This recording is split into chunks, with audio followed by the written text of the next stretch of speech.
Hello friend, आप सभी को हमारे channel study number 1 online class में स्वागत है।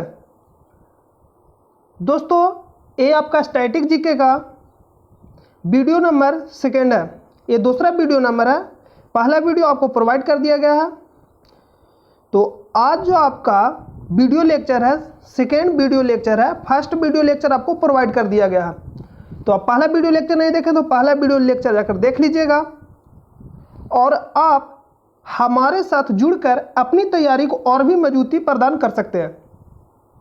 अगर आप हमारे साथ जुड़े रहते हैं तो जो भी आपका इम्पोर्टेंट प्रश्न जो एग्जाम में बार बार पूछे जाते हैं वो आपका रिवीजन होते रहेगा।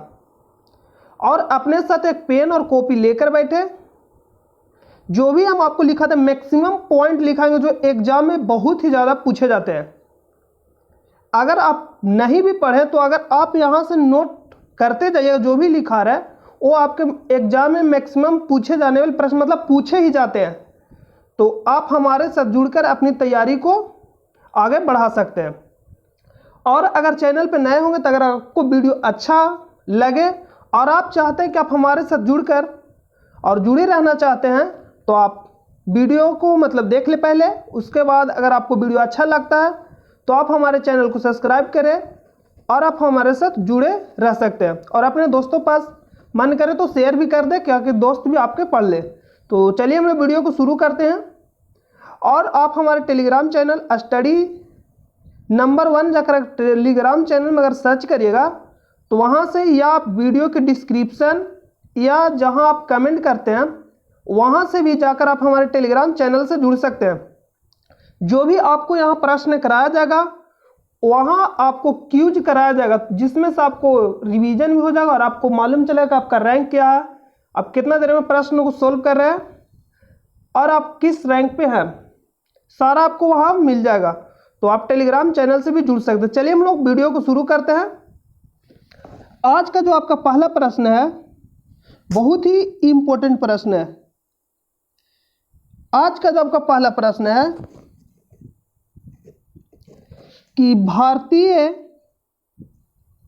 भारतीय राष्ट्रीय कांग्रेस के पहले अध्यक्ष कौन थे। तो यहाँ जो शब्द है भारतीय राष्ट्रीय कांग्रेस, तो इससे जो भी मैक्सिमम पॉइंट आपके एग्जाम में पूछे जाते हैं वो आपको हम लिखा देते हैं। आप एक कॉपी में नोट डाउन करते जाइएगा, प्रश्न को आप लिख लीजिएगा पहले और उसके बाद आप नोट मतलब अपना नोट तैयार करते जाइएगा, जिससे आप रिवीजन करने में आसान हो। जो भी प्रश्न है आपके एग्जाम में बहुत ही पूछे जाते हैं और ये भी प्रश्न पूछा गया है। प्रश्न जो भी प्रश्न आपको हम करवा रहे हैं किसी न किसी एग्जाम में पूछे गए हैं। तो जो आज का आपका पहला प्रश्न है कि भारतीय राष्ट्रीय कांग्रेस, तो इसके बारे में हम लोग जो भी मैक्सिमम पॉइंट पूछा जाएगा उसके बारे में हम लोग आज लिखेंगे। तो लिख कर डैश दीजिए भारतीय राष्ट्रीय कांग्रेस। आपको क्या लिख कर डैश देना, भारतीय राष्ट्रीय कांग्रेस लिखकर आप डैश दीजिए। तो आप यहां से लिख दे सकते हैं भारतीय राष्ट्रीय कांग्रेस। क्या लिखना है, भारतीय राष्ट्रीय कांग्रेस लिखकर आप डैश दे दीजिए। उसके बाद जो भी इससे मैक्सिमम पॉइंट हो उसको हम आप लिखा दे रहे हैं, उसको आप नोट डाउन कर लीजिएगा। तो जो पहला पॉइंट है इससे संबंधित किसका स्थापना मतलब कब हुआ था। इसका जो स्थापना हुआ था 28 दिसंबर 1885 को। 28 दिसंबर 1885 को इसका स्थापना हुआ था। तो इसका स्थापना कौन किया था, तो इसका स्थापना जो किए थे एलन ऑक्टेवियन ह्यूम। तो हमको बोलते हम इसको जो अगर शॉर्ट नेम अगर हम लोग बोल सकते हैं ए.ओ. ह्यूम। ए.ओ. ह्यूम। तो हम आपको पूरा नाम लिख देते हैं एलन। जो सेकेंड पॉइंट होगा आपका एलन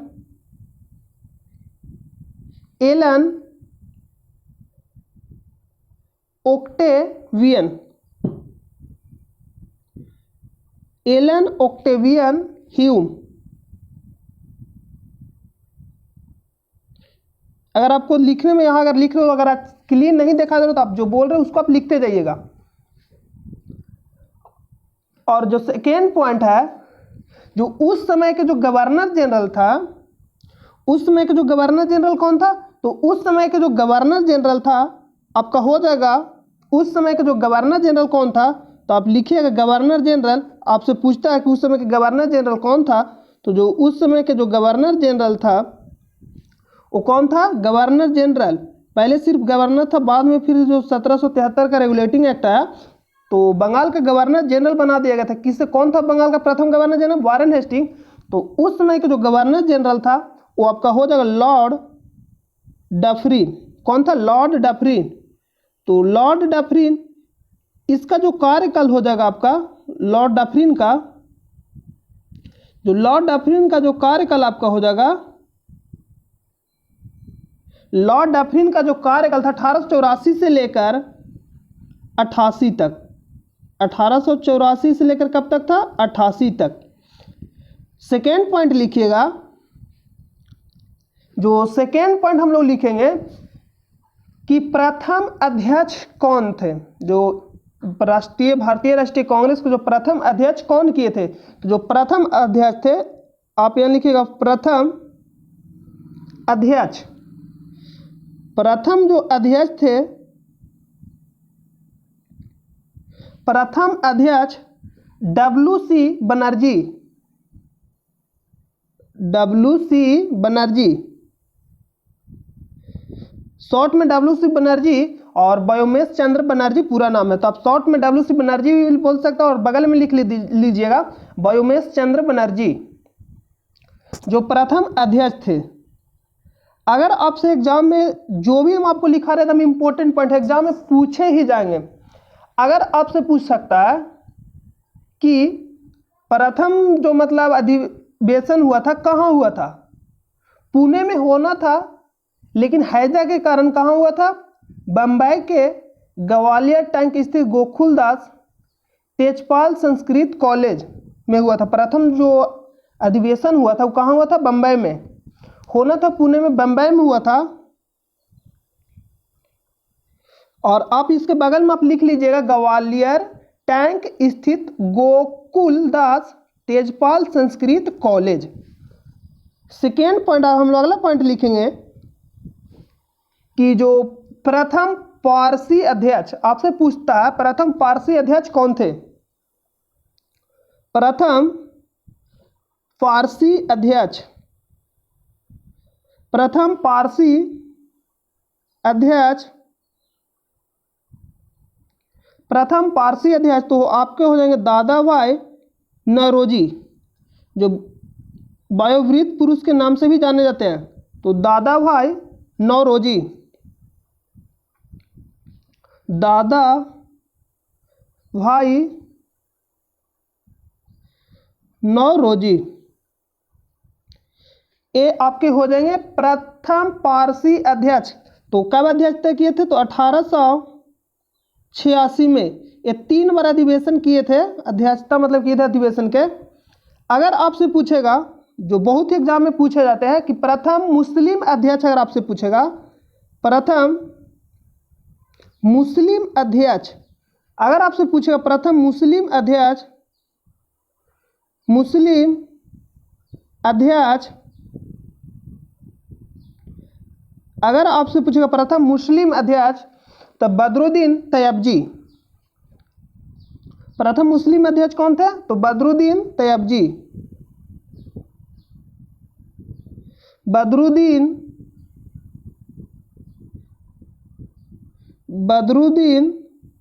तैयबजी,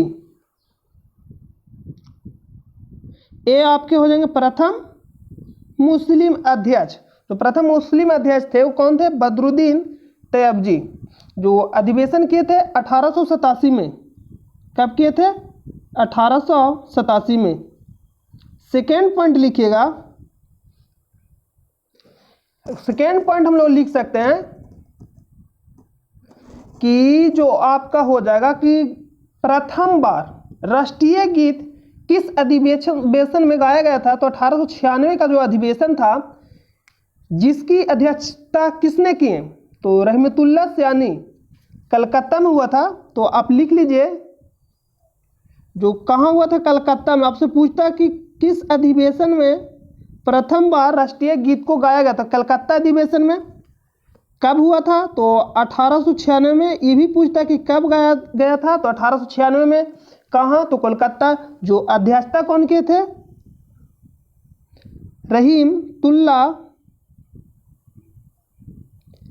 रहीमतुल्ला सयानी।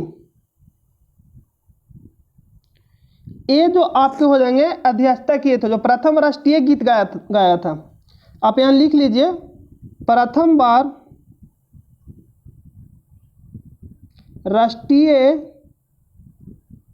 गीत, प्रथम बार राष्ट्रीय गीत।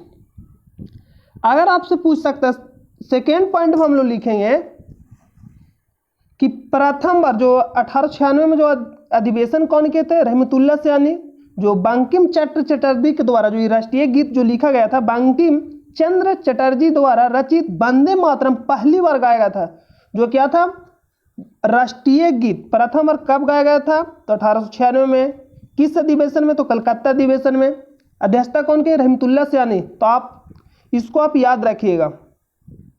अगर आपसे पूछता कि प्रथम बार स्वराज शब्द का प्रयोग किस अधिवेशन? तो 1906 के जो अधिवेशन हुआ था, जो 1906 के जो अधिवेशन हुआ था, यहाँ आप लिखिएगा प्रथम बार स्वराज शब्द, प्रथम बार स्वराज शब्द, प्रथम बार स्वराज शब्द ऐसे तो प्रयोग किए थे। आपके जो प्रथम और स्वराज शब्द का प्रयोग हो जाए बाल गंगाधर तिलक के द्वारा किया गया था, लेकिन ऑप्शन वो नहीं रहेगा, तो यहाँ आप मारिएगा दादा भाई नौरोजी। जो आपका हो जाएगा 1906 के अधिवेशन में प्रथम बार स्वराज शब्द, तो ये आपका हो जाएगा 1906 के अधिवेशन में। जो अध्यक्षता कौन किए थे? दादा भाई नौरोजी। कौन अधिवेशन किया? अध्यक्षता इसका कौन किए थे? दादा भाई नौरोजी। तो आप यहाँ कोष्ट में लिख लीजिए दादा भाई नौरोजी, दादा भाई नौरोजी। ये आपके हो जाएंगे अध्यक्षता मतलब किए थे। अगर आपसे एग्जाम में पूछ सकता है, जो भी इंपॉर्टेंट पॉइंट है तो एग्जाम में बहुत ज़्यादा ही पूछे जाते हैं। अगला आपसे पॉइंट पूछ सकता है कि फर्स्ट विदेशी महिला, आप लिख सकते हैं यहाँ कि प्रथम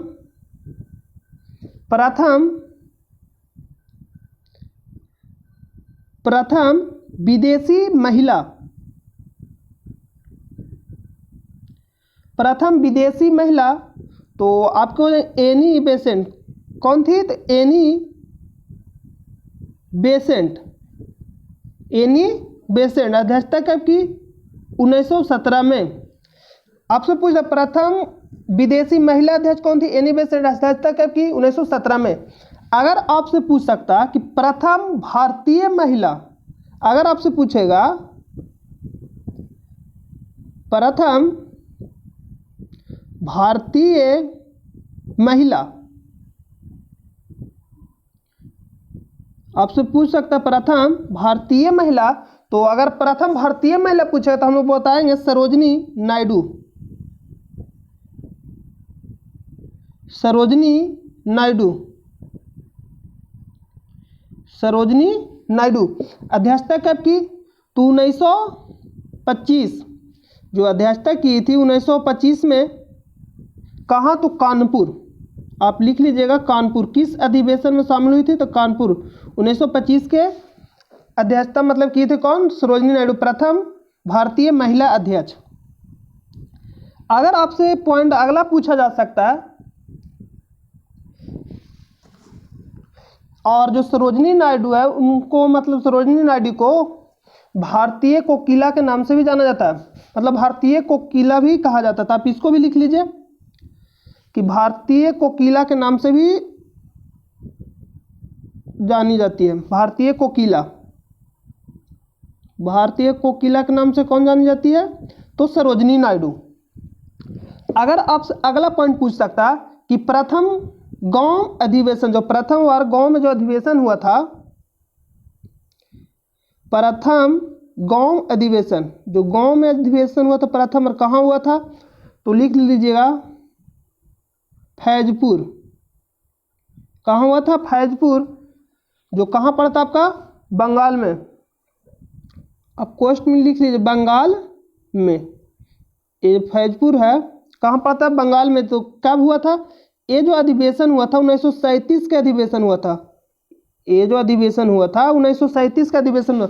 और जो अध्यक्षता कौन किए थे, तो जवाहरलाल नेहरू, जवाहरलाल नेहरू, जो अध्यक्षता कौन किए थे, जवाहरलाल नेहरू। अगला अगर हम लोग पॉइंट लिखेंगे इससे संबंधित इंपॉर्टेंट पॉइंट, तो आगे अगला पॉइंट पूछ सकता है कि भारतीय मूल के प्रथम विदेशी महिला कौन थी। अगर अगला पॉइंट आपसे पूछ सकता है कि भारतीय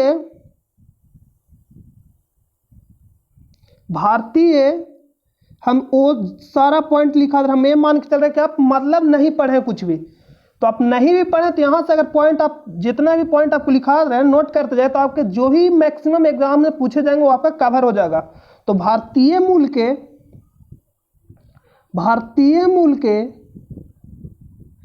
प्रथम विदेशी महिला, भारतीय मूल के प्रथम विदेशी महिला, तो आप लिखिएगा नलिनी सेन गुप्ता, नलिनी सेन गुप्ता, नलिनी सेन गुप्ता, नलिनी सेन गुप्ता। ये आपको हो जाएगा भारतीय मूल के प्रथम विदेशी महिला, मतलब भारतीय था लेकिन ये क्या था, विदेशी महिला था मतलब। अगला पॉइंट अगर हम लोग लिख सकते हैं कि प्रथम बार जो महात्मा गांधी अधिवेशन की अध्यक्षता किए थे, किस अधिवेशन में किए थे, तो बेलगाम, एकमात्र अधिवेशन में जो महात्मा गांधी भाग लिए तो कौन अधिवेशन था, बेलगाम अधिवेशन। तो वो आपका हो जाएगा कब हुआ था, तो 1924 में। एग्जाम में आपको बहुत पूछा जाएगा, जो ये आपको लिखा रहा है एग्जाम में बहुत ही ज़्यादा मतलब पूछा जाता है।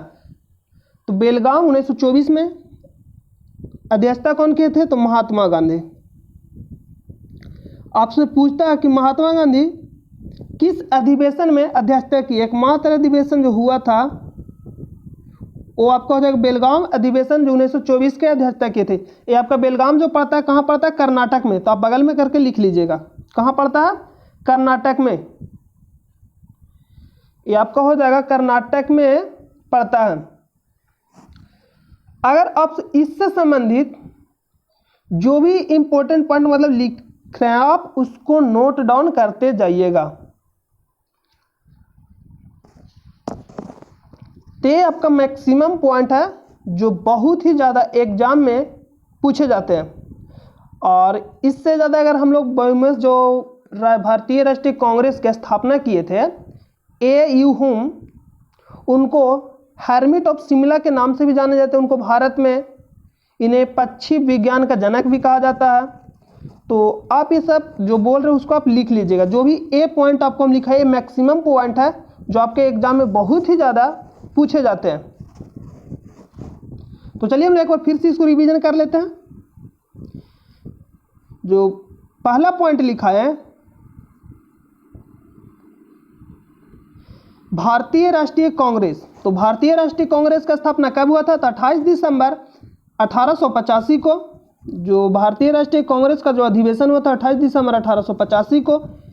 और इसका स्थापना जो किए थे कौन किए थे, तो Elon Octavian Hume, A.O. Hume के नाम से भी जाने जाते हैं शॉर्ट में।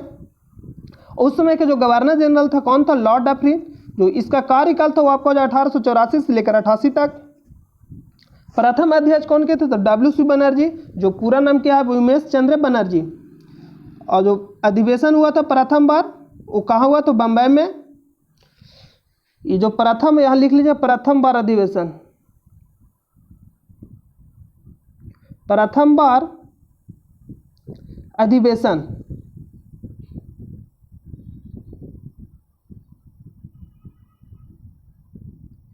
ये कहाँ हुआ था? प्रथम बार अधिवेशन हुआ था, कहाँ हुआ था? तो बम्बई में। तो बम्बई के एक ग्वालियर टंक स्थित गोकुलदास तेजपाल संस्कृत कॉलेज में। ये भी आपसे पूछा तो आप इसको नोट डाउन कर लीजिएगा।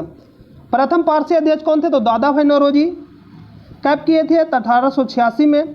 प्रथम अगर आपसे पूछेगा कि मुस्लिम अध्यक्ष कौन थे? तो बदरुद्दीन तैयबजी, जो 1887 में। अगर आपसे पूछेगा कि प्रथम बार राष्ट्रीय गीत कब गाया गया था? तो कलकत्ता अधिवेशन में 1896 में। जो अध्यक्षता कौन किए थे? रहमतुल्लाह सियानी। और अगर आपसे पूछे प्रथम और स्वराज शब्द, तो 1906 में दादा भाई नौरोजी अध्यक्षता किए थे। सिर्फ अगर प्रथम और अगर रहेगा तो बाल गंगाधर तिलक प्रथम और मतलब किए थे स्वराज शब्द का प्रयोग। प्रथम विदेशी महिला एनी बेसेंट, जो अध्यक्षता कब किया था? 1917 में। प्रथम भारतीय महिला अगर आपसे पूछेगा तो सरोजिनी नायडू 1925 में अधिवेशन की अध्यक्षता की थी। कहाँ हुआ था? तो कानपुर में। इन्हें कोकिला, भारतीय कोकिला के नाम से भी जाना जाता है। अगर आपसे पूछे प्रथम बार गांव में अधिवेशन कब हुआ था? तो फैजपुर, जो कहाँ पड़ता है? बंगाल में। कब हुआ था? तो 1937 में। जवाहरलाल नेहरू अध्यक्षता किए थे। अगर आपसे पूछा कि भारतीय मूल के प्रथम विदेशी महिला कौन थी? तो नलिनी सेन गुप्ता। और आपसे पूछेगा कि महात्मा गांधी किस अधिवेशन में शामिल हुए थे? तो बेलगाम अधिवेशन 1924 में हुआ था, शामिल हुए थे। तो आपके जो मैक्सिमम पॉइंट हो आपको हम लिखा दिए। तो ये मैक्सिमम पॉइंट को आप याद रखिएगा, क्योंकि एग्जाम में बहुत ही ज़्यादा पूछा जाता है। अगर आपसे पूछेगा कि प्रथम बार अगर आपसे पूछेगा राष्ट्रीय गान कब गाया गया, प्रथम बार अगर आपसे पूछता है कि राष्ट्रीय गान कब गाया गया, तो आप बताइएगा 1911 में। किस अधिवेशन में गाया गया था? कलकत्ता अधिवेशन में गाया गया था, जो 1911 में हुआ था। प्रथम बार राष्ट्रीय गान।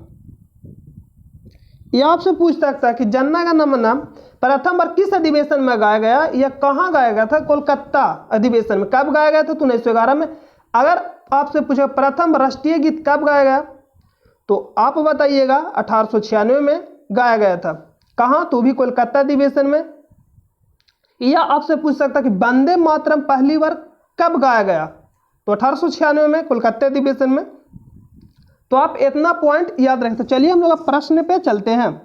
तो आज का जो आपका प्रश्न है पहला, कि भारतीय राष्ट्रीय कांग्रेस के पहले अध्यक्ष कौन थे? तो अभी हम आपको बताएं कि भारतीय राष्ट्रीय कांग्रेस के प्रथम जो अध्यक्ष कौन थे? WC बनर्जी, जिनको व्योमेश चंद्र बनर्जी के नाम से भी जाना जाता है। तो आप यहाँ देख सकते हैं प्रथम अध्यक्ष कौन थे? WC बनर्जी। तो इसका जो आंसर हो जाएगा ऑप्शन नंबर ए आपका क्या हो जाएगा? राइट आंसर हो जाएगा। ऑप्शन नंबर ए आपका राइट आंसर हो जाएगा, व्योमेश चंद्र बनर्जी। और एनी बेसेंट विदेशी महिला थी। प्रथम महिला अगर आपसे पूछता सिर्फ प्रथम महिला अध्यक्षता कौन की थी, तो एनी बेसेंट। लेकिन अगर आपसे पूछेगा भारतीय, तो सरोजिनी नायडू। सरोजिनी नायडू भारतीय हो जाएगी। जवाहरलाल नेहरू, जो 1937 के जो फैजापुर गांव में हुआ था अधिवेशन, एकमात्र जो गांव में हुआ था फैजापुर। गांव मतलब अगर फौजी कहाँ से बिलोंग करते थे? गांव से। गांव से मतलब फैजापुर। आप ऐसे भी रिलेट करके याद रख सकते हैं। तो चलिए हम लोग सेकेंड क्वेश्चन पे चलते हैं, नेक्स्ट क्वेश्चन पे। आज का आपका जो ये आपका दूसरा क्वेश्चन है, 2 नंबर में आपका क्वेश्चन है कि चरक संहिता का काम किस पर था? चरक संहिता का काम किस पर था? तो चरक एक चिकित्सक थे। जो चरक जो थे संस्कृति, अगर हम लोग पूछे प्रथम ग्रंथ संस्कृत भाषा के, मतलब एक तरह से चिकित्सक थे। और जो चरक था, चरक संहिता जो था आयुर्वेद का प्रथम ग्रंथ संस्कृत भाषा का था। और ये जो थे चरक, जो भारतीय चिकित्सा विज्ञान का मानक ग्रंथ माना जाता है। ये जो आपके हो जाएंगे, जो भारतीय चिकित्सा विज्ञान का मानक ग्रंथ माना जाता है। तो जो चरक थे ये आपके हो जाएंगे चिकित्सक। तो चिकित्सक किससे संबंधित? पूजा करने का तरीका, ज्योतिष, भारतीय संस्कृति। तो यहाँ आपका हो जाएगा दवाई। दवाई मतलब चिकित्सक थे, तो जाहिर से कि दवाई से मतलब चिकित्सक है, तो दवाई देंगे मतलब इलाज करेंगे, दवाई से रिलेटेड हो जाएगा। और जो चरक थे कनिष्क के, आप यहाँ लिख सकते हैं, ये जो आपके हो जाएंगे चरक, ये जो आपके हो जाएंगे कनिष्क, कनिष्क के राज वैद्य थे, ये आपके क्या हो जाएंगे, कनिष्क के राज वैद्य थे। इसको आप लिख लीजिएगा। चलिए हम नेक्स्ट क्वेश्चन पे चलते हैं। 3 नंबर जो प्रश्न है आपका, जो 3 नंबर प्रश्न है कि भारतीय संविधान किस संविधान प्रणाली को निकटता से पालन करता है। इसमें लिख रहा है कि भारतीय संविधान किस संविधान प्रणाली को निकटता से पालन करता है। ऑप्शन नंबर ए में है यूएसए, बी में है स्विट्जरलैंड, सी में है रसिया और डी में है यूके। तो आप कमेंट करके हमें बताइए कि इसका जो आंसर होगा क्या होगा, इसका जो आंसर होगा क्या होगा। तो जो 3 नंबर का जो आपका आंसर होगा कि भारतीय संविधान किस संविधान प्रणाली को निकटता से पालन करता है, तो यूके, यूके कहने का मतलब हम लोग ब्रिटेन बोल सकते हैं, United kingdom, Britain, United kingdom, England सभी अलग, लेकिन यहां से आपका जो यूके में सभी आ जाएगा, तो यूके इसका राइट आंसर हो जाएगा। तो इससे संबंधित जो भी आपका एग्जाम में मतलब मैक्सिमम पॉइंट पूछा जाएगा उसको आप नोट डाउन कर लीजिए, हम लिख देते हैं उसको आप नोट डाउन कर लीजिएगा।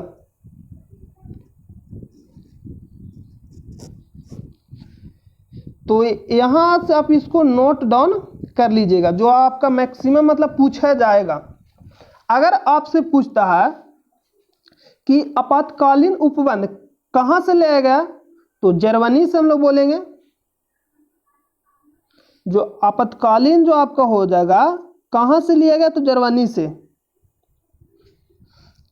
पॉइंट नंबर 1 में लिखेगा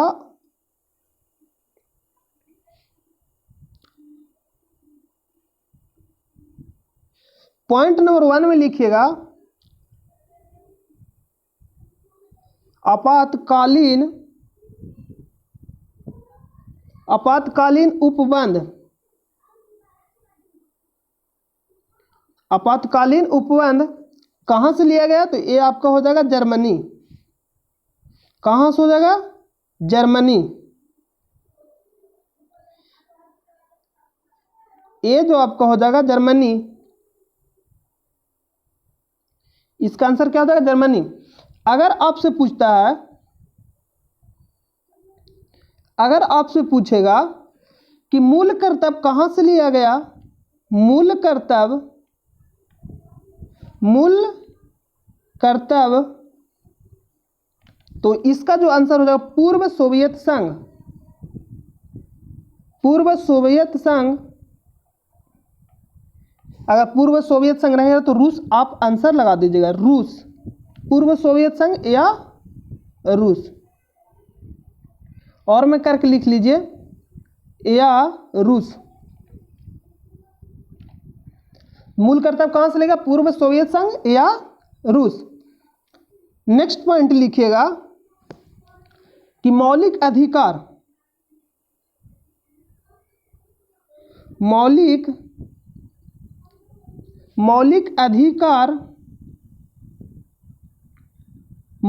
अधिकार कहां से लिया गया, मौलिक अधिकार या राष्ट्रपति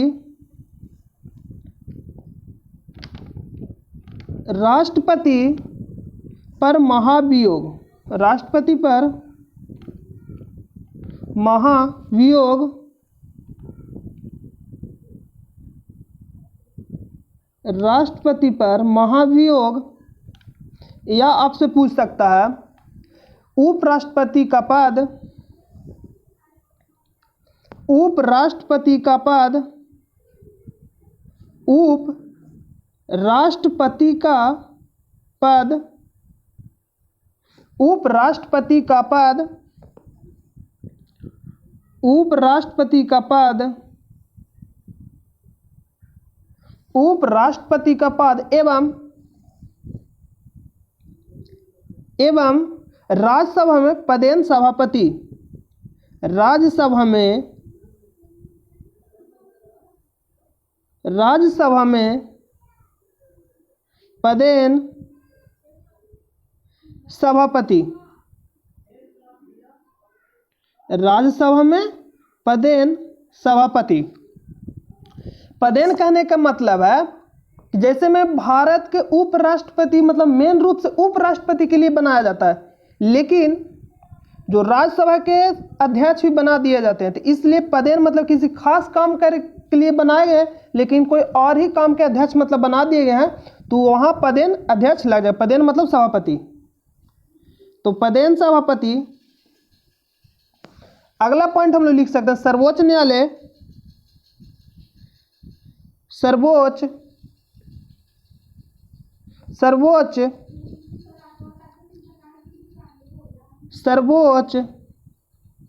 न्यायालय, सर्वोच्च न्यायालय। यह आपसे पूछ सकता है सर्वोच्च न्यायालय या न्यायिक पुनरावलोकन या न्यायिक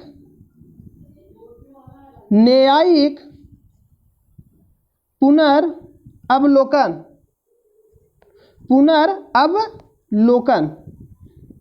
न्यायिक पुनरावलोकन एवं न्यायपालिका की स्वतंत्रता। सभी एग्जाम में जो भी आपको लिखा रहे एग्जाम में बहुत ही ज़्यादा पूछा था, आप पॉइंट इसको नोट डाउन करते जाइएगा। न्यायपालिका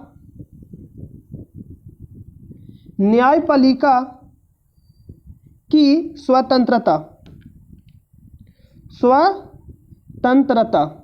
न्यायपालिका की स्वतंत्रता।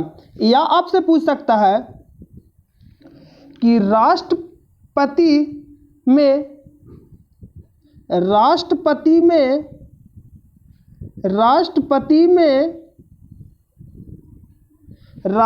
में संघ की कार्यपालिका शक्ति, राष्ट्रपति में संघ की कार्यपालिका की शक्ति, राष्ट्रपति में संघ की कार्यपालिका की शक्ति। तो जो भी आपको ये पॉइंट लिखा है सभी के सभी कहां से लिए गए हैं, तो अमेरिका से लिए गए हैं। जो आपको हम ये पॉइंट अभी लिखा है यहां से लेकर, जो भी आपको हम यहां से पॉइंट लिखा है मौलिक अधिकार से लेकर ये आपका जो भी सारा पॉइंट है यहां तक जो भी हम आपको लिखा है सभी कहां से लिए गए हैं, तो आपका हो जाएगा अमेरिका के संविधान से। कहां, तो अमेरिका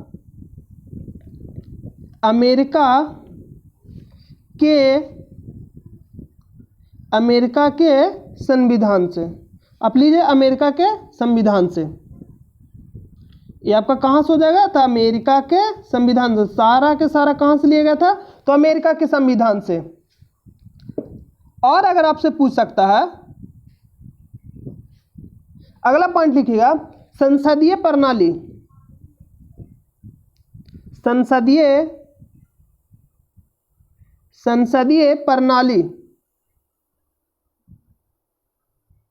संसदीय प्रणाली या द्विसदनीय व्यवस्था,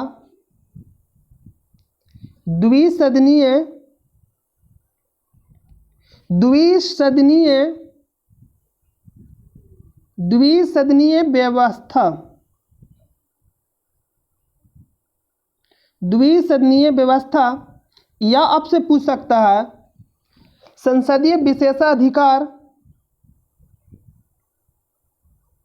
संसदीय विशेषाधिकार।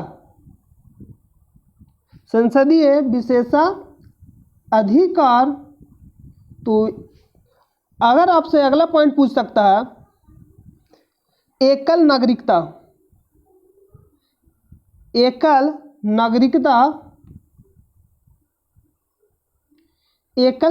तो ये जो सभी पॉइंट है कहां से लिया गया, तो ब्रिटिश के संविधान से। ये जो आपका हो जाएगा यहां से, ये जो आपका पॉइंट हो जाएगा कहां से लिया गया, तो ब्रिटिश के संविधान से। ये आपका कहां से हो जाएगा, ब्रिटिश के संविधान से। अगर आपसे पूछ सकता अगला पॉइंट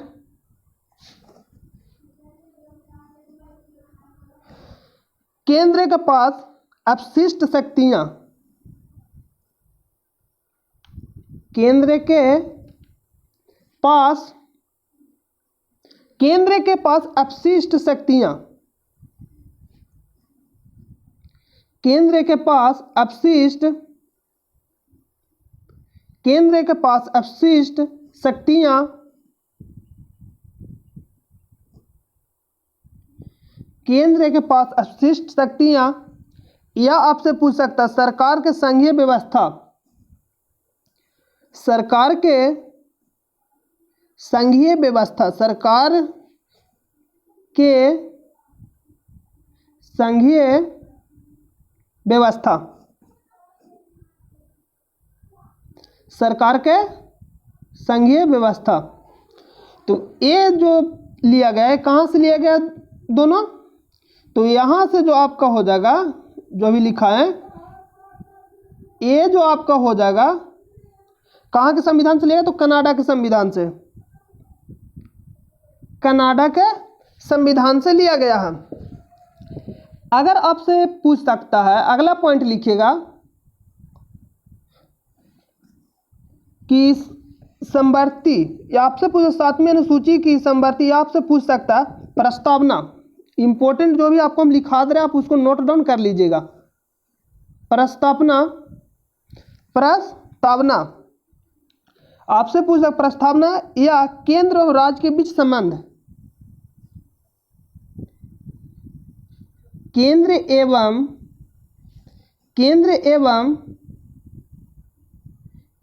राज्य के बीच संबंध, केंद्र एवं राज्य के बीच संबंध।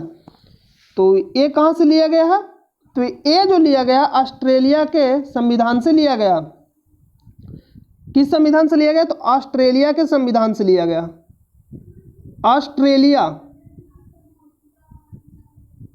ऑस्ट्रेलिया के संविधान से लिया गया। अगर आपसे अगला पॉइंट पूछ सकता है संविधान संशोधन की प्रक्रिया, ये बहुत ही ज्यादा इंपॉर्टेंट है। संविधान संशोधन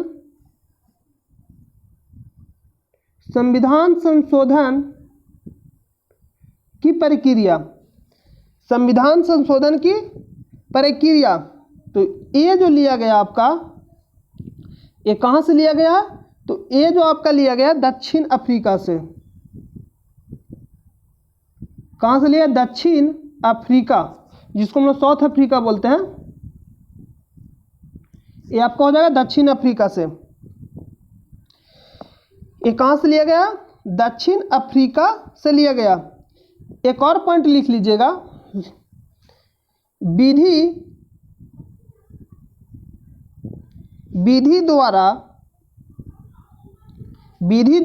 स्थापित प्रक्रिया, विधि द्वारा स्थापित प्रक्रिया, विधि द्वारा स्थापित प्रक्रिया, विधि द्वारा स्थापित प्रक्रिया, विधि द्वारा स्थापित प्रक्रिया।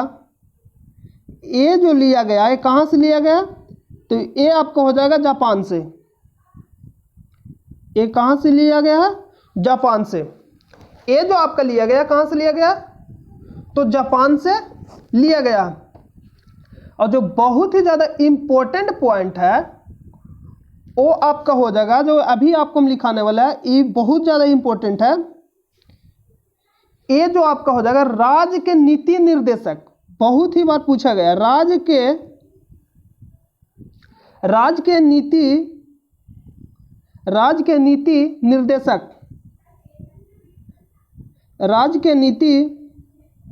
निर्देशक, राज्य के नीति निर्देशक।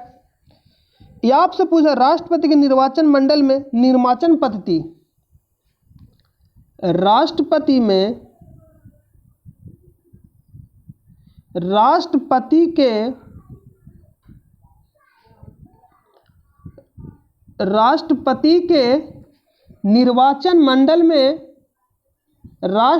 के निर्वाचन मंडल में राष्ट्रपति के निर्वाचन मंडल में निर्वाचन पद्धति,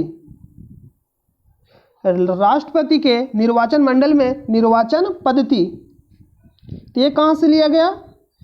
तो ये दोनों आपका लिया गया है आयरलैंड से। ये कहाँ से लिया गया? तो आयरलैंड से।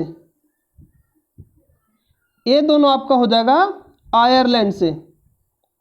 ये दोनों आपका कहाँ से लिया गया? तो आयरलैंड से लिया गया। ये आपका कहाँ से हो जाएगा? आयरलैंड से। आयरलैंड से। ये जो दोनों यहाँ से लिखा है ये आपका हो जाएगा आयरलैंड से। ये आपका कहाँ से हो जाएगा? आयरलैंड से। तो ये आपको याद रखना बहुत ही जरूरी है, तो आप इसे नोट डाउन कर लीजिएगा। तो इसका जो 3 नंबर का जो आंसर होगा यूके। तो चलिए हम नेक्स्ट पॉइंट पे चलते हैं। 4 नंबर प्रश्न है, एलपीजी एक हाइड्रोकार्बन है जिसमें मिश्रण होता है। तो जो एलपीजी हाइड्रोकार्बन इसमें जो मिश्रण होता है, किसका किसका मिश्रण होता है? तो जो एलपीजी में जो मिश्रण होता है, एलपीजी में क्या क्या होता है? तो butane plus propane, butane plus propane. तो ये जो आपका 95% होता है और ये आपका 5% होता है। अगर आपसे पूछेगा मुख्य रूप से, तो आप मारिएगा ब्यूटेन। आपसे पूछेगा मुख्य रूप से आपसे पूछेगा कि मुख्य रूप से कौन सा पाया जाता है? तो ब्यूटेन। लेकिन अगर आपसे सिर्फ पूछेगा कि एलपीजी में पाया जाता है तो ब्यूटेन प्लस प्रोपेन है, तो ब्यूटेन प्लस प्रोपेन मारिएगा। लेकिन अलग अलग ऑप्शन है कि ब्यूटेन प्रोपेन अगर चुनना आपको तो ब्यूटेन के चुनिएगा, क्योंकि ये 95% पाया जाता है, तो प्रोपेन 5%। अगर आपसे पूछ सकता है एलपीजी में गंध, तो आप यहाँ लिख लीजिएगा एलपीजी में, यहाँ सिर्फ लिख लीजिए गंध। एलपीजी ऊपर लिख दिए हैं, डैश दे दिए, तो आप यहाँ लिख लीजिएगा गंध। गंध किसके कारण आता है? तो जो मिथाइल मर्कैप्टन। अगर ऑप्शन में आपका इथाइल मर्कैप्टन है तो जो पहला ऑप्शन होगा इथाइल मर्कैप्टन होगा। मिथाइल मर्कैप्टन, मिथाइल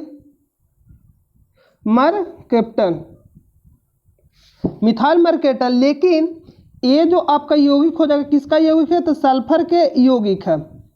लेकिन अगर ऑप्शन में आपका रहेगा इथाइल मर्कैप्टन, सपोज दैट अगर ऑप्शन में आपका इथाइल मर्कैप्टन है, अगर ऑप्शन में आपका रहेगा इथाइल मर्कैप्टन, तो ये जो आपका हो जाएगा फर्स्ट आंसर होगा।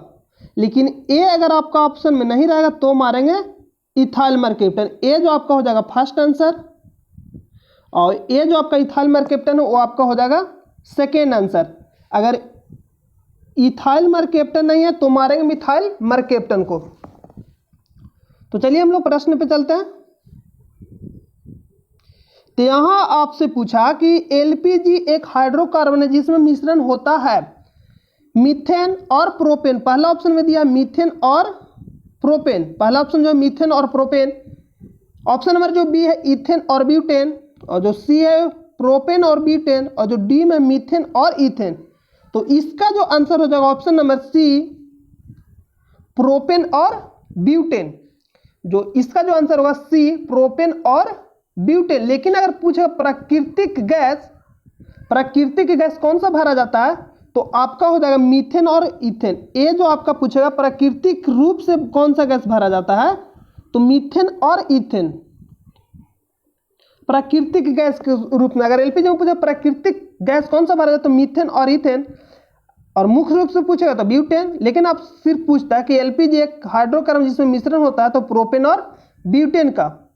प्रोपेन और किसका ब्यूटेन होता है? प्रोपेन और ब्यूटेन का होता है। और जो एलपीजी में जो गंध आता है, जो गमकता है, किसके कारण गंध पता चलता है? तो जो सल्फर के यौगिक होता है मिथाइल मर्कैप्टन।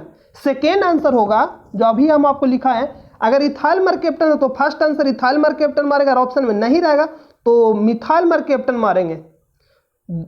इनमें से कोई नहीं मारना, अगर इथाइल नहीं है तो मिथाइल का मारेंगे, लेकिन इनमें से कोई नहीं। फर्स्ट ऑप्शन जो आपका आंसर होगा इथाइल मर्केप्टन, नहीं रहेगा तो मिथाइल मर्केप्टन को मारेंगे। तो इसका आंसर आपका हो जाएगा ऑप्शन नंबर सी। चलिए हम लोग नेक्स्ट प्रश्न पे चलते हैं। 5 नंबर प्रश्न कह रहा है कि कोणार्क मंदिर 13वीं शताब्दी में नरसिंहदेव द्वारा निर्मित किया गया था, वह किस वंश का था? जो कोणार्क मंदिर, इसमें से पहला जो प्रश्न आपका बनेगा कि कोणार्क मंदिर का निर्माण किसने कराया था? नरसिंहदेव के द्वारा कराया गया था। तो कोणार्क मंदिर कहाँ? उड़ीसा में। जो कोणार्क मंदिर आपका ये भी पूछता है कोणार्क मंदिर कहाँ, तो उड़ीसा में है। किसके द्वारा निर्माण कराया गया था? नरसिंहदेव के द्वारा निर्माण कराया गया था। तो इसमें से आपको पूछ रहा है किस वंश का था, तो ऑप्शन नंबर जो ए में दिया गया गंग वंश, बी में दिया गया पांड्य वंश, और सी में दिया पल्लव वंश, और डी में दिया सातवाहन वंश। तो इसका आंसर आप हमें कमेंट करके बताइए कि इसका आंसर क्या होगा। तो इसका जो आपका आंसर होगा, इस प्रश्न का जो आपका आंसर क्या होगा, आप हमें कमेंट करके बताइए इस प्रश्न का आंसर क्या होगा। इस प्रश्न का जो आंसर आपका होगा ऑप्शन नंबर ए गंग वंश। और इसमें जो दे रहा सातवाहन वंश, इसका स्थापना कौन किया था? सिमुक। इसका जो स्थापना किया था सिमुक ने किया था। तो चलिए हम लोग नेक्स्ट प्रश्न पे चलते हैं। अगला प्रश्न है 6 नंबर प्रश्न, इनमें से कौन सा अप्रत्यक्ष कर नहीं है?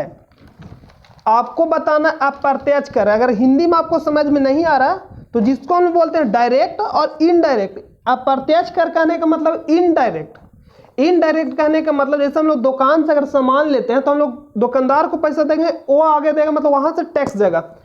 और जो प्रत्यक्ष कर कहने का मतलब डायरेक्ट, मतलब एक दूसरे से डायरेक्ट हम लोग जो कर दें, और अप्रत्यक्ष कर के रूप कहने का मतलब एक दूसरे के बाद, मतलब हम लोग मतलब किसी और व्यक्ति को देंगे, वो किसी और को देगा। तो ये हो गया अप्रत्यक्ष रूप से, जिसको हम लोग बोल सकते हैं इनडायरेक्ट। डायरेक्ट को बोलते प्रत्यक्ष और इनडायरेक्ट को बोलते अप्रत्यक्ष। तो यहाँ जो आपसे इनमें से कौन सा प्रत्यक्ष कर नहीं है? नहीं है, नहीं ध्यान आपको देना। नहीं है कहने का मतलब कि प्रत्यक्ष कर है, अप्रत्यक्ष कर नहीं है तो क्या होगा? प्रत्यक्ष कर है। अप्रत्यक्ष कर नहीं आपसे पूछा, तो कहने का मतलब कौन प्रत्यक्ष कर है से पूछ रहा प्रश्न में। तो यहाँ प्रश्न में आप ध्यान दें, पूछ रहे क्या प्रत्यक्ष कर नहीं है, तो कौन मतलब प्रत्यक्ष कर है। तो आपको बताना है कि कौन प्रत्यक्ष कर है। ऑप्शन नंबर ए में दिया गया सीमा शुल्क, बी में दिया गया निगम शुल्क, और जो सी में दिया उत्पादक शुल्क, और डी में दिया गया सर्विस शुल्क। तो इसमें जो आंसर आपको बताना है कि क्या होगा। इसका जो आंसर आप कमेंट करके हमें बताइए कि इस प्रश्न का आंसर क्या होगा। फिर से प्रश्न, इनमें से कौन सा प्रत्यक्ष कर नहीं है? प्रत्यक्ष कर नहीं है का मतलब प्रत्यक्ष कर है। कौन प्रत्यक्ष कर है? इनमें से कौन सा प्रत्यक्ष कर है? इनमें से कौन सा अप्रत्यक्ष कर नहीं है? आप यहां ध्यान दीजिएगा। इनमें से प्रत्यक्ष कर नहीं है कहने का मतलब प्रत्यक्ष कर है। तो सीमा शुल्क, बी में है निगम शुल्क, और जो सी में दिया गया उत्पादक शुल्क, और जो डी में दिया गया सर्विस शुल्क। तो इसका जो ऑप्शन होगा ऑप्शन नंबर बी निगम शुल्क। ये आपका क्या होगा? प्रत्यक्ष कर। और जो बाकी 3 ऑप्शन बचा सीमा शुल्क, उत्पादन शुल्क, और ये आपका हो गया सर्विस। तो ये जो आपका तीनों हो जाएंगे, ये आपका क्या हो जाएगा? अप्रत्यक्ष कर हो जाएगा। ये जो आपका हो जाएगा अप्रत्यक्ष कर हो जाएगा। ये आपका क्या होगा? अप्रत्यक्ष कर हो जाएगा। तो इसमें से आपसे पूछ सकते हैं सीमा शुल्क क्या प्रत्यक्ष है अप्रत्यक्ष कर, तो आपका हो जाएगा अप्रत्यक्ष कर। तो चलिए हम लोग नेक्स्ट प्रश्न पे चलते हैं। अगला प्रश्न है 7 नंबर कि बिहार में किसानों को नील का पौधा उगाने के लिए मजबूर करने और उन्हें आवश्यक भोज्य पदार्थ उगाने की अनुमति न देने और नील के लिए पर्याप्त भुगतान न मिलने के कारण 1917 में एक राष्ट्रीय विरोध प्रदर्शन हुआ, जिसे किस नाम से जाना गया? तो जो 1917 में जो हुआ था उसको किस नाम से जाना गया था? तो चंपारण सत्याग्रह, ये मैक्सिमम लोगों को मालूम होगा कि चंपारण सत्याग्रह कब हुआ था, तो 1917 में हुआ था। इसका जो आंसर आपका हो जाएगा ऑप्शन नंबर सी राइट हो जाएगा, जिसको लोग 3 काठिया पद्धति के नाम से भी जाना जाता है।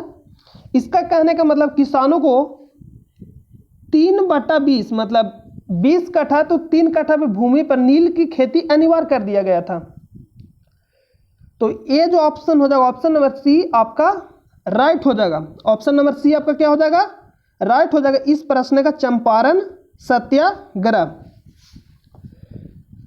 तो अगला पॉइंट खेड़ा आपके से पूछेगा तो ये आपका हो जाएगा 1918 में हुआ था। ये आपका कब हुआ था, 1918 में। जो बारदोली हो जाएगा 1928 में हो जाएगा। जो वल्लभ भाई पटेल किए थे 1918 में भी वल्लभ भाई पटेल ही शामिल हुए थे महात्मा गांधी के कहने पे। तो इस प्रश्न का ऑप्शन नंबर सी आपका राइट आंसर हो जाएगा। तो चलिए हम लोग नेक्स्ट पॉइंट पे चलते हैं, नेक्स्ट प्रश्न पे। 8 नंबर प्रश्न है कि पानी की अस्थायी कठोरता का कारण है calcium carbonate, calcium sulphate, calcium bicarbonate, magnesium sulphate. अस्थायी होता है वो अस्थायी होता है। तो यहाँ आप लिखिएगा अस्थायी होता है वो अस्थायी होता है। तो यहाँ आपसे पूछा है अस्थायी और एक होता है स्थायी। तो अस्थायी देखिएगा बड़ा स्पेलिंग है, तो जो बड़ा होगा तो बड़ा वाला के साथ बड़ा वाला करेंगे हम लोग, और जो छोटा स्पेलिंग उसको छोटा के साथ करेंगे। अस्थायी कहने का मतलब छोटा, तो इसमें जो आंसर होगा अस्थायी बड़ा है तो कैल्शियम बाइकार्बोनेट आंसर होगा। अस्थायी बड़ा है तो कैल्शियम बाइकार्बोनेट होगा इसका आंसर। तो ऑप्शन नंबर सी हो। लेकिन अगर आप पूछता अस्थायी कठोरता तो कैल्शियम कार्बोनेट होता है। ये अगर आपसे पूछता अस्थायी कठोरता, देखिए ये छोटा है तो छोटा वाला छोटा के साथ करेंगे कैल्शियम कार्बोनेट, और बड़ा है तो बड़ा वाला का बड़ा के साथ कैल्शियम बाइकार्बोनेट। इसका आंसर क्या हो जाएगा, ऑप्शन नंबर सी राइट हो जाएगा। तो चलिए हम लोग अगला पॉइंट प्रश्न पे चलते हैं। 9 नंबर प्रश्न है कि सौर ग्रहण तब होता है जब सूर्य ग्रहण, यहाँ लिखना चाहिए तो सौर ग्रहण लिख दिया। यहाँ पे आप सूर्य ग्रहण कर लीजिएगा कि सूर्य ग्रहण तब होता है जब ऑप्शन नंबर ए में चंद्रमा सीधे पृथ्वी के पीछे और इसके छाया में होता। जो भी ग्रहण लगेगा वो क्या होगा, जो ग्रहण लगेगा वो बीच में नहीं होगा। चंद्रमा सूर्य और पृथ्वी के बीच होता, पृथ्वी चंद्रमा और सूर्य के बीच होता, सूर्य चंद्रमा पृथ्वी के बीच होता।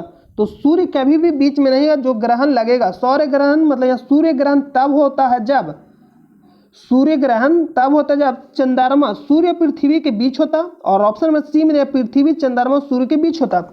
आप यहाँ से एक पॉइंट आप ध्यान दीजिएगा कि जो भी ग्रहण लगेगा, अगर चंद्र ग्रहण पूछेगा तो चंद्रमा बीच में नहीं होगा। अगर आपसे पूछता है सूर्य ग्रहण तो सूर्य बीच में नहीं होगा। तो सूर्य बीच में नहीं होगा कहने का मतलब सूर्य चंद्रमा पृथ्वी के बीच होता। तो ये ऑप्शन नंबर डी जो आपका हो जाएगा ऑलरेडी कट जाएगा। तो ऑप्शन नंबर बचा यहाँ कि चंद्रमा सूर्य पृथ्वी के बीच होता, और पृथ्वी चंद्रमा और पृथ्वी कभी भी बीच में नहीं होता। यह ध्यान दीजिएगा कि पृथ्वी कभी भी बीच में नहीं होगा, चाहे तो सूर्य ग्रहण लगे या तो चंद्र ग्रहण लगे। तो ऑप्शन नंबर बचा ए और बी। तो जो चंद्रमा होगा सूर्य पृथ्वी के बीच होता, ऑप्शन नंबर बी आपका राइट हो जाएगा। तो चलिए हम लोग नेक्स्ट प्रश्न पे चलते हैं, और इसको हम लोग क्या बोलते हैं, अमावस्या के समय लगता। अगला है प्रश्न आपका 10वां प्रश्न है कि बिहू त्यौहार कहाँ मनाया जाता है। तो जो बिहू त्यौहार है ये आपको सभी को मालूम है कि बिहू त्यौहार कहाँ मनाया जाता है। ये आपका आंसर हो जाएगा असम में बिहू त्यौहार मनाया जाता है। बिहू त्यौहार कहाँ मनाया जाता है, असम में। तो चलिए हम अगला प्रश्न पे चलते हैं। अगला प्रश्न 11 नंबर कि भारत में होम रूल लीग आंदोलन शुरू किया। तो भारत में होम रूल लीग आंदोलन का शुरुआत किसने किया था। भारत में होम रूल लीग आंदोलन का शुरुआत किसने किया। ऑप्शन नंबर ए में है मौलाना अबुल कलाम आजाद और जाकिर हुसैन, एनी बेसेंट और बीजी तिलक। सी में है दादा भाई नौरोजी और सरदार पटेल, और जो डी में एक के गांधी और जेएल नेहरू, जवाहरलाल नेहरू। तो आप हमें आंसर कमेंट करके बताइए कि इसका आंसर क्या होगा। तो जो इस प्रश्न का जो आपका आंसर होगा क्या होगा, तो आप हमें कमेंट करके बताइए। तो इस प्रश्न का जो आंसर होगा option number see Annie Besant और बीजी तिलक। बीजी तिलक कहने का मतलब बाल गंगाधर तिलक। इसका जो आंसर हो जाएगा ऑप्शन नंबर बी। चलिए हम लोग अगला प्रश्न पे चलते हैं। 12 नंबर प्रश्न कह रहा है कि गल्फ ऑफ मन्नार और पाक स्ट्रेट हिंदुस्तान और किसके बीच है? तो इसका जो आंसर हो जाएगा मालदीव। ऑप्शन नंबर ए में दिया गया कि मालदीव, बी में बांग्लादेश और सी में श्रीलंका और डी में म्यांमार। तो जो गल्फ ऑफ मन्नार की खाड़ी है और पाक स्ट्रेट जिसको हम पाक जलडमरू के नाम से भी जानते हैं, पूछ रहे कि हिंदुस्तान और किसके बीच है? तो इसका जो आंसर होगा श्रीलंका। श्रीलंका आप देखिएगा जो भारत है इसके नीचे एक है, मतलब जैसे ये है तो इसके नीचे मान लीजिए कि यहाँ पे, तो यहाँ पे मतलब पाया जाता है, श्रीलंका के पास में पाया जाता है। तो इसका जो आंसर किसके बीच होगा? श्रीलंका। तो इसका answer option number C right हो जाएगा। चलिए हम लोग अगला पॉइंट पे चलते हैं। 13 नंबर ये आपका हो जाएगा 13 नंबर प्रश्न, निम्नलिखित में से किसके शासनकाल को भारत का स्वर्ण युग माना जाता है? बहुत ही इंपॉर्टेंट है। ऑप्शन नंबर ए में दिया मराठा साम्राज्य, बी में दिएगा मगध वंश, सी में दिया काकतीय वंश और जो डी में दिया गुप्ता साम्राज्य मतलब गुप्त साम्राज्य। तो इसका जो आंसर होगा आप हमें कमेंट करके बताइए इसका आंसर क्या होगा। इसका आंसर हो जाएगा ऑप्शन नंबर डी गुप्त साम्राज्य। इसका आंसर क्या होगा? गुप्त साम्राज्य। और जो कुमार गुप्त था नालंदा विश्वविद्यालय का स्थापना कराया था कुमार गुप्त। तो इस प्रश्न का आंसर आपका राइट हो जाएगा ऑप्शन नंबर डी। और इसमें भी अगर आपसे पूछ सकता कि इसके अंदर अगर ज्यादा प्रश्न जाकर पूछ सकता चंद्रगुप्त द्वितीय, चंद्रगुप्त द्वितीय या विक्रमादित्य, इसके कार्यकाल को स्वर्ण काल कहा जाता था। इसके अंदर अगर जाके पूछेगा तो किसके काल को भारत का स्वर्ण युग या स्वर्ण काल कहा जाता था? तो चंद्रगुप्त द्वितीय जिसको विक्रमादित्य के नाम से भी जाना जाता है, तो इनके कार्यकाल को स्वर्ण काल कहा जाता था। ये भी आप ध्यान में रखिएगा। अगला प्रश्न है 14 नंबर, एक अधिक ऊंचाई पर उड़ने वाले हवाई जहाज के अंदर, तो ऑप्शन पढ़िए, अंदर की वायु दबाव बाहर के वायु दबाव से अधिक होता, बी में वायु पंप के उपयोग से समान वायुमंडलीय दबाव बनाए रखा जाता, सी में है कि वायु दबाव बाहर के समान ही होता और जो डी में देगा कि अंदर की वायु दबाव बाहर की वायु दबाव से कम होता। तो इसमें जो बताना आपको कि आंसर क्या होगा तो आप हमें कमेंट करके बताइए।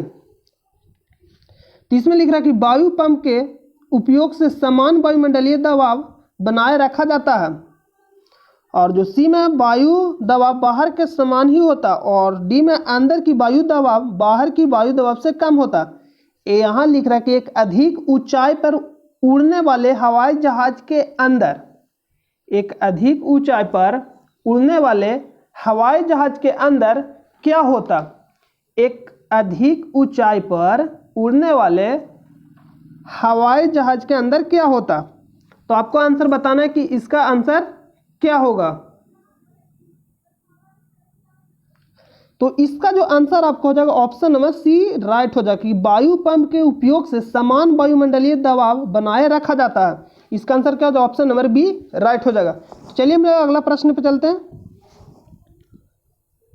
15 नंबर प्रश्न, इनमें से कौन सा गौतम बुद्ध का जन्म स्थान है? इनमें से कौन सा गौतम बुद्ध का जन्म स्थान है?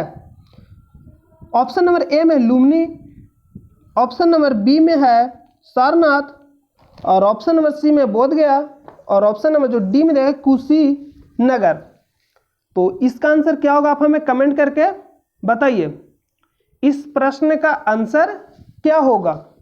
तो आप हमें कमेंट करके बताइए कि इस प्रश्न का आंसर क्या होगा। तो इसका जो आंसर होगा ऑप्शन नंबर ए हो जाएगा लुम्बिनी। इसका जो आंसर क्या हो जाएगा? लुम्बिनी। ऑप्शन नंबर ए आपका राइट हो जाएगा। जो लुम्बिनी पड़ता ये आपका हो जाए नेपाल में स्थित है, जो वर्तमान में है ये कहाँ स्थित है? नेपाल में स्थित है। जो लुम्बिनी है आपका जो वर्तमान में कहाँ स्थित है? नेपाल में। ये आपका कहाँ हो जाएगा? नेपाल में स्थित है जो लुम्बिनी है। तो चलिए हम अगला प्रश्न पे चलते हैं।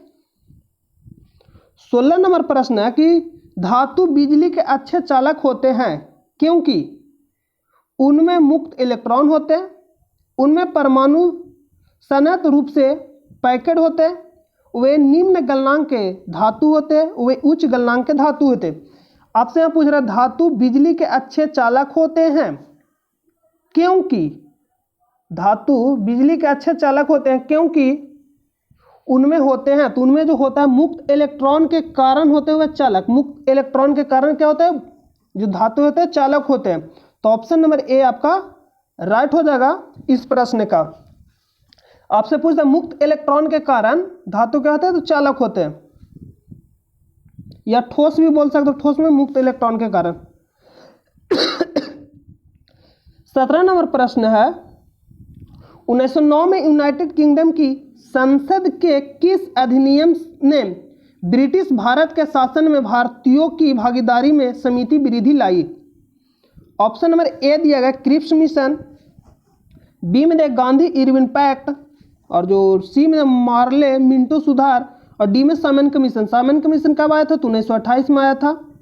सामन कमीशन कब आया था, 1928 में। क्रिप्स मिशन जो 1942 में आपका हो जाएगा, और गांधी इरविन पैक्ट 1931 में ये हुआ था। जो मार्लो मिंटो सुधार है 1909 में, तो 1909 में आपसे पूछ रहा है, तो इसका जो आंसर होगा ऑप्शन नंबर सी राइट हो जाएगा। चलिए हम लोग अगला प्रश्न पे चलते हैं। 17 नंबर जो प्रश्न है ये 18 नंबर आपका हो जाएगा। ये आपका 18 नंबर का राज्यसभा के पदाधिकारी कौन होते हैं?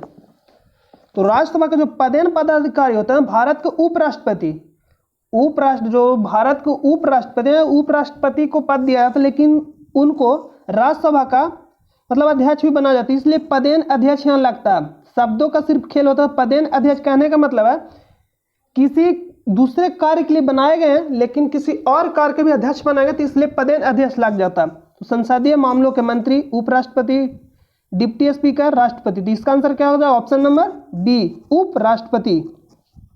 अगला प्रश्न पे चलते हैं। प्रश्न नंबर 19 नंबर जो प्रश्न है कि मैकमोहन लाइन किसके बीच स्थित है? तो अधिकतर को मालूम होगा, तो इसका आंसर आप हमें कमेंट करके बताइए। इंडिया और पाकिस्तान, इंडिया और बांग्लादेश, इंडिया और चीन, इंडिया और अफगानिस्तान। तो इसका आंसर ऑप्शन नंबर क्या हो जाएगा, सी इंडिया और चीन। अगर आपसे पूछता है इंडिया और पाकिस्तान तो रेड क्लिफ, और इंडिया और अफगानिस्तान तो डुरांड रेखा। डुरांड रेखा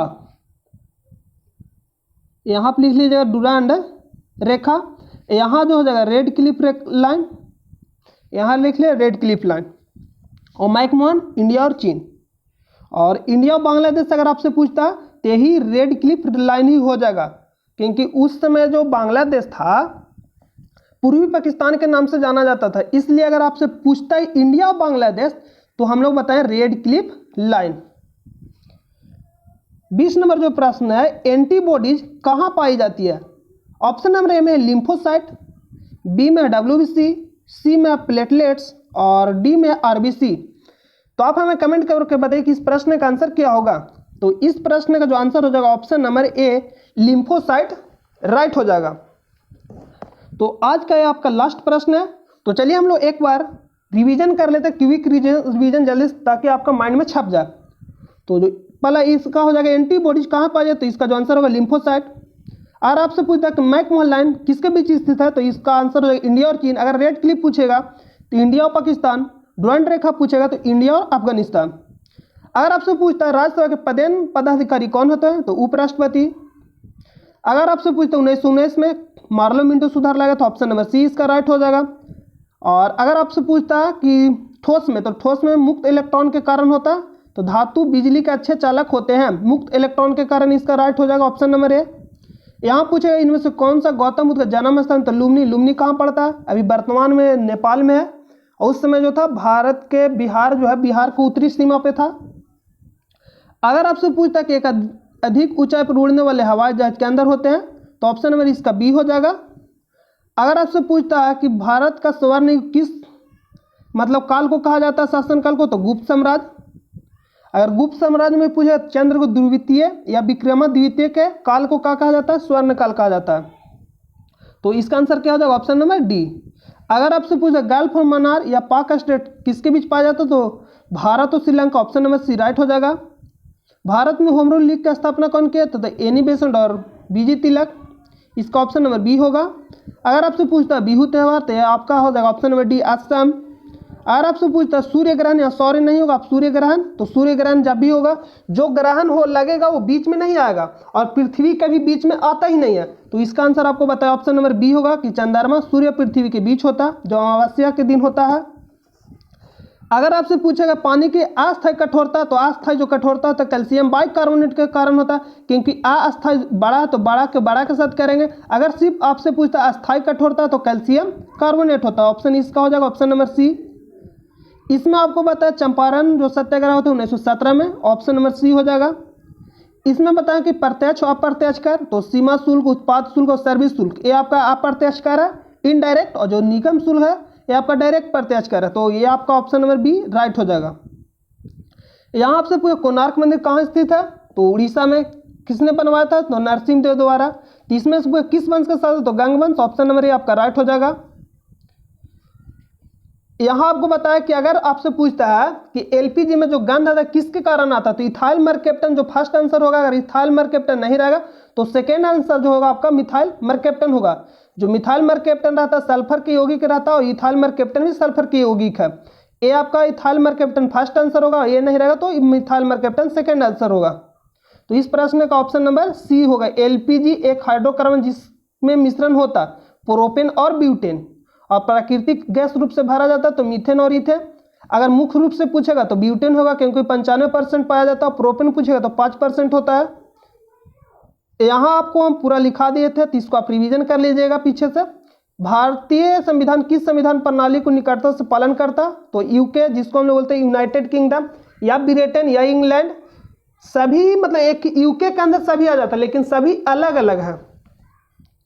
अगर पूछे चरक संहिता का काम किस पर था, तो चिकित्सक थे, तो दवाई होगा आंसर इसका। अगर एक पॉइंट इसमें आप लिखना चाहते हैं यहाँ पे चरक संहिता से, तो आप यहाँ से लिख सकते हैं। अगर आप चरक संहिता से लिखना चाहते हैं तो आप एक पॉइंट नोट डाउन कर लीजिएगा कि भारतीय चिकित्सा विज्ञान के 3 बड़े नाम थे, उसमें थे चरक, सुश्रुत और वानभट्ट। तो ये आप लिख लीजिएगा। यहां से हम आपको रिवीजन करा दिए थे। भारतीय राष्ट्रीय कांग्रेस के पहले अध्यक्ष कौन थे, तो व्योमेश चंद्र बनर्जी। तो आप जितना भी आपको हम बताए वो आप नोट डाउन कर लीजिएगा। तो आज के लिए हम लोग इस वीडियो को यहीं रोकते हैं, मिलेंगे नेक्स्ट वीडियो में। जब तक के लिए अपना ख्याल रहिए, घर पे रहिए, सुरक्षित रहिए और अच्छे से पढ़ाई करते रहिए। तो चलिए हम लोग मिलते हैं नेक्स्ट वीडियो में। Thanks for watching the video.